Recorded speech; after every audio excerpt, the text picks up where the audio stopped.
Welcome back to Detroit Piston Me Off. Today on the show, we're talking about the Orlando Magic defeating the Detroit Pistons 108-106. In the thriller, the Pistons had a breakdown on the defensive end at the end of the ballgame as Isaiah Stewart did not box out Wendell Carter Jr.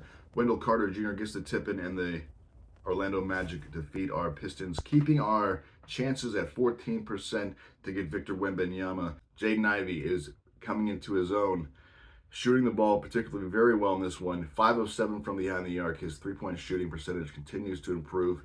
Also, his playmaking. He only had 4 assists in this one did 3 turnovers. The team as a whole had 19 turnovers. It has been an Achilles heel all season long for them.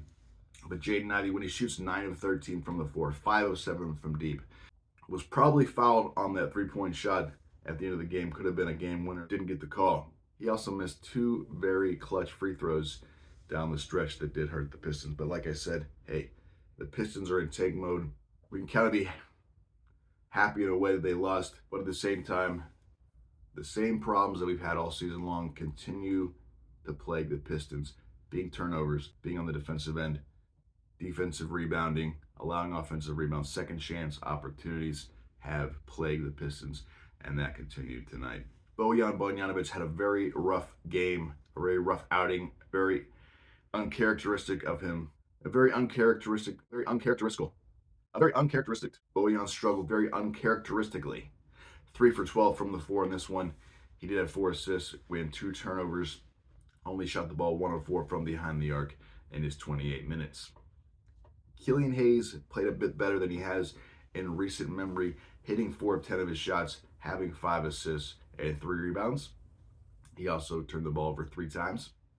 Alex Burks was perfect from the floor, 4 for 4, all of those being from the three-point line as he finished with 16 points off the bench, shooting 4 of 6 from the free throw line. The Energizer Bunny, the Spark Bunny, that big spark off the bench continues to be Hamidou Diallo. 5 of 10 from the floor for 12 points. Brought it most of that in the third quarter. It really brought the Pistons back in the third when they had taken a double-digit deficit. Isaiah Livers looked solid in this one, 3 of 5 from the floor, all of those be coming from behind the line as he finished with 9 points. Corey Joseph, and let's pray, one of his final games as a Piston, shot the ball 2 of 6 from the floor, 1 of 4 from beyond the arc in his 14 minutes. We're hoping those minutes will go to R.J. Hampton, newly acquired R.J. Hampton from the waiver wire, formerly on the Orlando Magic. Jalen Duren, let's talk about Jalen Duren for a second. Jalen Duren went into the All-Star break with 2 sprained ankles.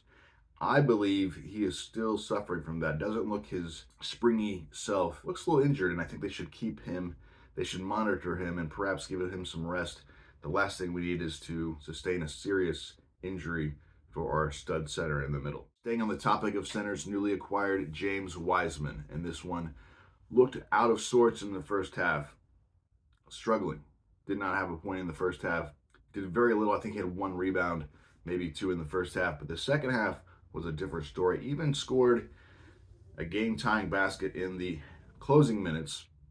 A big basket down the stretch. 4 of 10 overall from the floor tonight. Grabbing 10 rebounds. Most of those coming in the second half, along with his 8 points. So solid performance in the second half by James Wiseman, showing some signs of defensive capability as he did alter some shots. James Wiseman also blocked 1 shot on just 3 personal fouls in 23 minutes. So I believe with Wiseman's ability inside and his offensive repertoire inside, the Pistons really need to give him the ball in positions where he can showcase that athleticism and skill down low. So how are we going to use Wiseman down the stretch? We still haven't seen Jalen Duren or Wiseman on the court together, which at this point, why not? Let's try a 3-man rotation off the bench. A 3-man big rotation where we got Jalen Duren and Wiseman. Then sit one of the big fellows, bring in Isaiah Stewart to 4. One thing I'd like to see is staggering the minutes there between Jalen Duren, Isaiah Stewart, and James Wiseman, so that we can see these guys in different situations together, see what will work. It'd be smart if we really experimented with these lineups to see what will work in the future for the Pistons. James Wiseman hasn't been incredible in his start, but through 2 games, he showed flashes of promise. He's showing that he is a big body inside with extreme athleticism, runs like a deer, Lots of potential there. Still needs to be untapped. Very raw. You have to look at him as almost like a Jalen Duren in terms of rawness, and something that it's going to take a season or two to get that fully developed potential. And I think now that he's getting some run here in Detroit, we just may see that. RJ Hampton, as we said, could be making his start tomorrow night.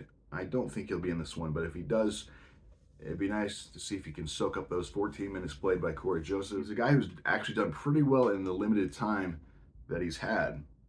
Per 36, he's averaging about 15 points a game for the Orlando Magic, and I think he's the type of player that could carve out a role and possibly even to be re-signed next season.